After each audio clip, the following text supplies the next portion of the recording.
Γεια σας παιδες μου, καλώς ήρθατε σε ένα ακόμα επεισόδιο του Πρακτικού Ενιδρίου.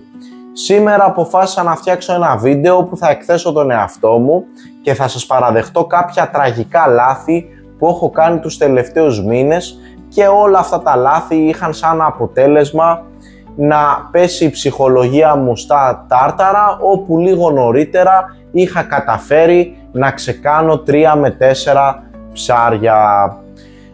Παιδες μου, πρωτού προχωρέσουμε όμως, θα σας παρακαλέσω πάρα πολύ να δείτε αυτό το βίντεο μέχρι το τέλος και θέλω μέσα από την δική μου εμπειρία να μην κάνετε τέλος πάντων τα ίδια λάθη που έκανα εγώ.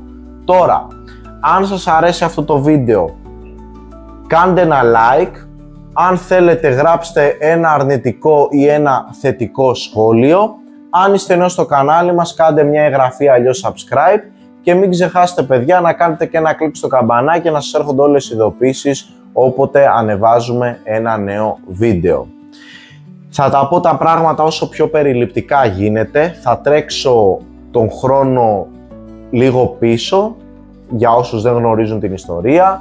Πριν 1,5 χρόνο τέλος πάντων αποφάσισα να κλείσω τα πολλά μικρά ενιδρία που είχα, γιατί με είχαν κουράσει, είχα κάπου 7 με 8 ενιδρία και πήρα την απόφαση να κάνω μια κατασκευή όπου θα έχω στο πάνω ράφι ένα ενιδρίο 700 λίτρα και στο κάτω ράφι θα έχω ένα ενιδρίο στα 500 λίτρα. Και είχα τέλος πάντων σαν αρχική σκέψη να βάλω κάποια ψάρια monsterfish, και όταν λέμε monsterfish εννοούμε ψάρια τα οποία είναι αρκετά μεγάλα σε όγκο.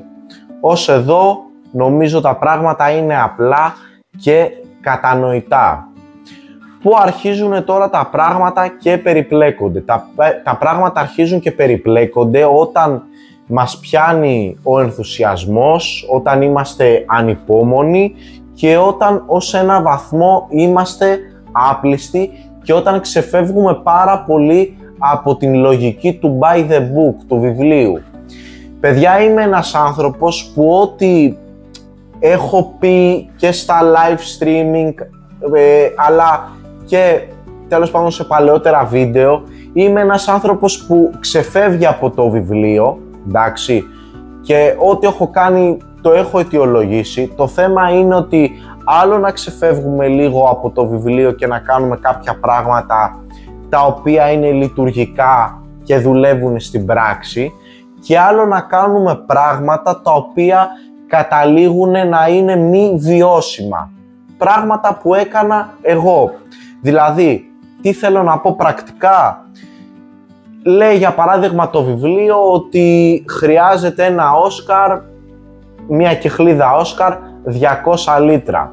Άρα για να βάλουμε, ξέρω εγώ, 6 Όσκαρ χρειαζόμαστε 1200 λίτρα. Όχι, δεν είμαι από αυτούς που θα σου πούνε για 6 Όσκαρ χρειάζεται 1200 λίτρα. Μπορώ να σας πω ότι έχω δει ότι έχει δουλέψει πάρα πολύ όμορφα να βάλει κάποιος 8-7 Όσκαρ και σε 500-600 λίτρα, παρόλο που γίνονται μεγάλα. Αν για παράδειγμα τα έχουμε στο ίδιο μέγεθος στα συγκεκριμένα ψάρια, μια χαρά θα τα πάνε και με το στριμοξίδι εντός εισαγωγικών. Δεν είπα όμως και να τα βάλουμε στα 200 λίτρα, αυτό είναι μια άλλη ακρότητα. Οπότε έφερα αυτό το πρακτικό παράδειγμα για να καταλάβετε ότι ξεφεύγω κατά πολύ μερικές φορές από το βιβλίο, από τη στιγμή που τα πράγματα μου δουλεύουν στην πράξη. Okay.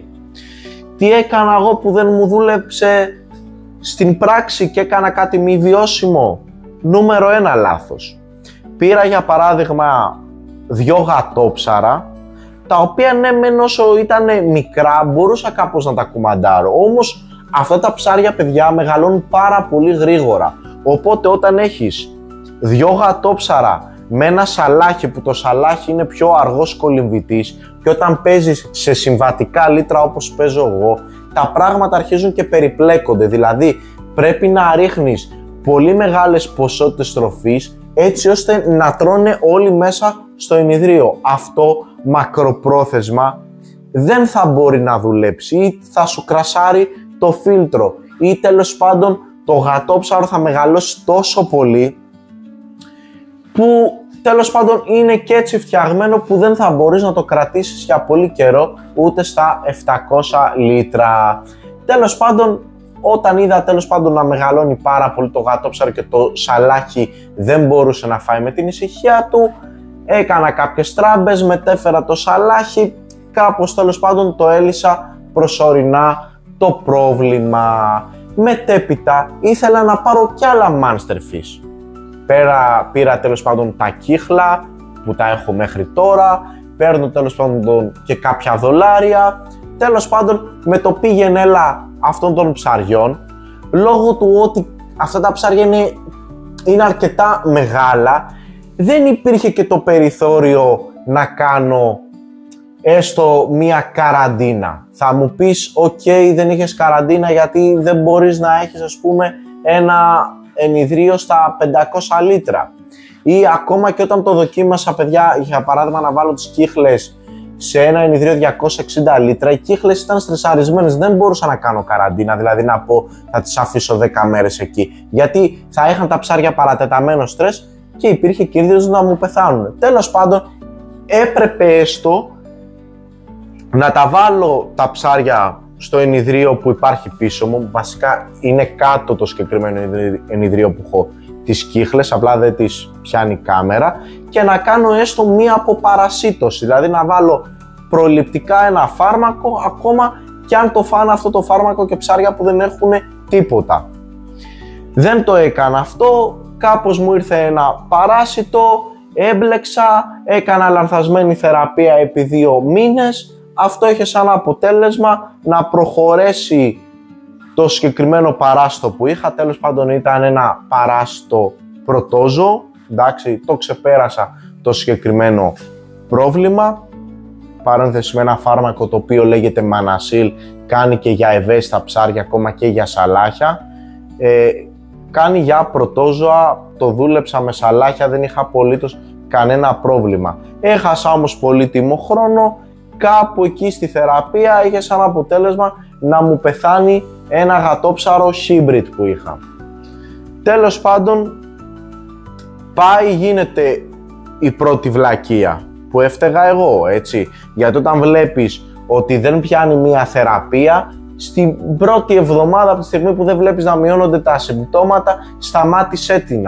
Ούτε να κάνεις υπερδοσολογίες που έκανα εγώ νομίζοντας ότι έτσι μήπως το ξεπεράσω, ούτε κάτι τέτοιο. Όταν βλέπεις ότι δεν μειώνονται τα συμπτώματα, ψάξε μήπως φταίει κάτι άλλο, μήπως φταίει με τη βιολογία σου, μήπως θέλεις κάποιο άλλο φάρμακο. Μην επιμένεις. Πρώτο λάθος που έκανα. Δεύτερο λάθος. Είχα πριν άλλη μια αρουάνα, μια υπέροχη αρουάνα αλμπίνο και πάντα όλες οι μαλακίες, παιδιά, θα γίνουνε όχι με τα πιο φθηνιάρικα ψάρια, αλλά με τα πιο ακριβά ψάρια. Ξυπνάω ένα πρωί και βλέπω το shovel nose που είχε φτάσει εκείνη την περίοδο 50 εκατοστά να έχει πιάσει την αλμπίνο αρουάνα, να την έχει βάλει μέσα στο στόμα της. Προφανώς δεν μπορούσε να την καταπιεί, αλλά το ψάρι δεν το καταλάβαινε. Την έπιασε όμως με το στόμα του και την έσκασε. Δεύτερο ψάρι που πέθανε. Τρίτο ψάρι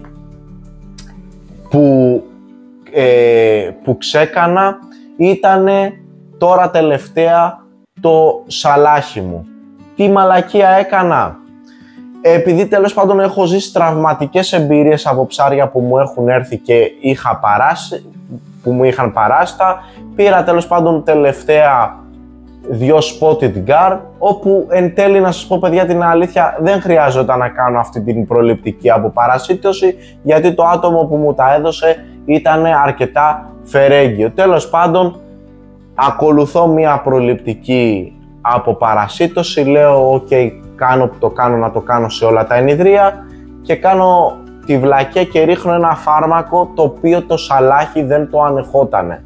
Ξεκάνω το σαλάχι, μπαμ μπαμ, εντάξει, και πάμε στην τελευταία βλακεία που έκανα. Είναι, και επιστρέφομαι πάλι στο προηγούμενο κομμάτι που σας έλεγα ότι Είχα βάλει τα γατόψαρα με το σαλάχι, τα οποία ήταν πάρα πολύ γρήγοροι κολυμβητές, και τέλος πάντων όταν ήρθαν τα spotted gar μου από ταξίδι, είχαν τέλος πάντων στρες, έπρεπε να τα βάλω μέσα να συνηθίσουν το νέο περιβάλλον, γιατί κάνανε να μου φάνε τα συγκεκριμένα ψάρια τουλάχιστον 20 μέρες. Και με το τάισμα των συγκεκριμένων ψαριών υπήρχε πρόβλημα, γιατί τα spotted gar είναι πιο αργοί κολυμβητές, ενώ το shovel nose, για παράδειγμα το γατόψαρο shovel nose, είναι γρήγορος κολυμβητής και αδιφάγος κολυμβητής. Οπότε το λάθος που έκανα ήταν να βάλω έναν πολύ γρήγορο και αδιφάγο κολυμβητή με ένα ψαράκι το οποίο έχει ένα κολύμπι πιο ήρεμο, το οποίο είναι πιο chill, είναι πιο ήρεμο και τρώει πιο αργά. Είναι πολύ μεγάλο λάθος αυτό, οπότε αυτό που προτείνω είναι ότι αν κάποιος θέλει να παίξει με monsterfish στα συγκεκριμένα λίτρα, καλό είναι, παιδιά, να μην μας πιάνει η απληστία και να βάζουμε ψάρια τα οποία ταιριάζει η ιδιοσυγκρασία τους μεταξύ τους. Δηλαδή ψάρια τα οποία είναι πιο αργοί κολυμβητές ή είναι πιο αργά στο τάισμα ή μέτρια, δηλαδή θα καταναλώσει την τροφή ή πιο αργά ή πιο αργά ή πιο μέτρια, καλό είναι αυτά τα ψάρια, μπορούμε να τα ταιριάξουμε μεταξύ τους. Αν έχουμε ψάρια τα οποία είναι πολύ γρήγορα και αδιφάγα και πρέπει να ρίχνουμε παραπάνω τροφή για να φάνε όλα, αυτό, παιδιά, μακροπρόθεσμα δεν θα δουλέψει. Έπρεπε τέλος πάντων να πάρω αυτό το ρίσκο, να την πατήσω που λέμε εντός εισαγωγικών, και να καταλάβω ότι κάτι τέτοιο μακροπρόθεσμα δεν είναι λειτουργικό. Τέλος πάντων, επιστρέφω στο θέμα, περνάγαν οι μέρες, λέω δεν μπορεί να μείνει το shovel nose με τα spotted gar, τα στρεσάρει, έχει γίνει πάρα πολύ μεγάλο, τρώει πάρα πολύ γρήγορα, δεν τα αφήνει τέλος πάντων να έχουν τα συγκεκριμένα ψάρια ηρεμία. Οπότε κάπου εκεί λέω ας βάλω τέλος πάντων μία απόχη και να βγάλω το shovel nose. Παιδιά, όταν ένα ψάρι είναι τόσο πολύ καιρό μέσα σε ένα ενιδρίο, είναι πάρα πολύ δύσκολο να βγει, στρεσάρεται το συγκεκριμένο ψάρι, και όπως τέλος πάντων το έβγαλα με την απόχη για να το μεταφέρω κάπου αλλού για να ηρεμήσουν τα spotted gar, είχε σαν αποτέλεσμα να μπλεχτεί στο δίχτυ της απόχης και να του ξεριζωθούν τα πλαϊνά πτερίγια, και αναγκάστηκα, παιδιά, όταν είδα αυτό το θέαμα, επειδή δεν υπήρχε περίπτωση να γίνει καλά το ψάρι μετά από τέτοιον τραυματισμό, αναγκάστηκα να του κάνω μία ευθανασία, να το ξεκάνω μπαμ να μην ταλαιπωρείται. Όλο αυτό, παιδιά, έχει σαν αποτέλεσμα να με στεναχωρήσει αλλά και να με ωριμάσει απότομα. Δηλαδή είμαι σε μία φάση που λέω ok, δεν θέλω άλλα ψάρια, με αυτά να μείνω και είμαι πολύ ευχαριστημένος και με αυτά να καταφέρω να διατηρήσω. Τώρα θα βρεθεί κάποιος και θα μου πει καλά ρε μεγάλε, δεν διάβασες ότι το shovel nose φτάνει από 90 πόντους έως 1 μέτρο και βάλε? Ναι, το είχα διαβάσει, υπέθετα ότι όλη αυτή η διαδικασία θα γίνει πιο αργά. Τέλος πάντων, το shovel nose μέσα σε ένα χρόνο, από 15 εκατοστά που το πήρα, από 10 εκατοστά ψαράκι, είχε γίνει 60 πόντους ψάρι. Λάθος μου, ο ενθουσιασμός, αυτή τέλος πάντων η απληστία που μας πιάνει εμάς τους ενιδριόφιλους, κακός σύμβουλος.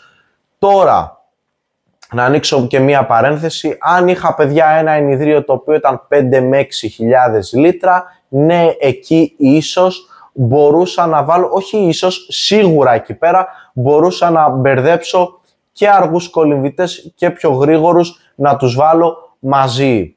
Θα μπορούσα εκεί άνετα να διασκορπίσω την τροφή μου, θα είχα ξύλα, θα είχα πέτρες και θα υπήρχε τέλος πάντων μία ηρεμία. Τέλος πάντων, σε αυτά τα λίτρα θα μπορούσα να παίξω πιο εύκολα μπάλα. Όταν όμως έχουμε, παιδιά, ενιδρία σαν αυτά που έχω εγώ πίσω, τα οποία είναι στα 700 με 500 λίτρα, καλό είναι να βάζουμε monsterfish τα οποία έχουν παρόμοια συμπεριφορά, δηλαδή θα είναι μεταξύ τους τα ψάρια που θα βάλουμε αργοί κολυμβητές και θα είναι ο τρόπος που τρώνε μέτριος προς αργός.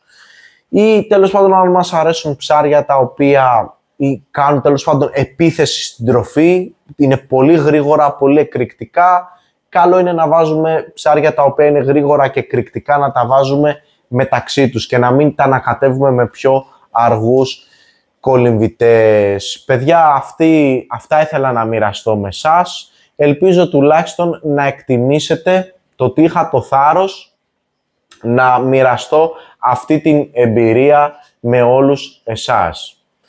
Γράψτε μου τη γνώμη σας κάτω στα σχόλια και μέχρι το επόμενο επεισόδιο εύχομαι να είστε όλοι καλά. Φιλιά σε όλους σας.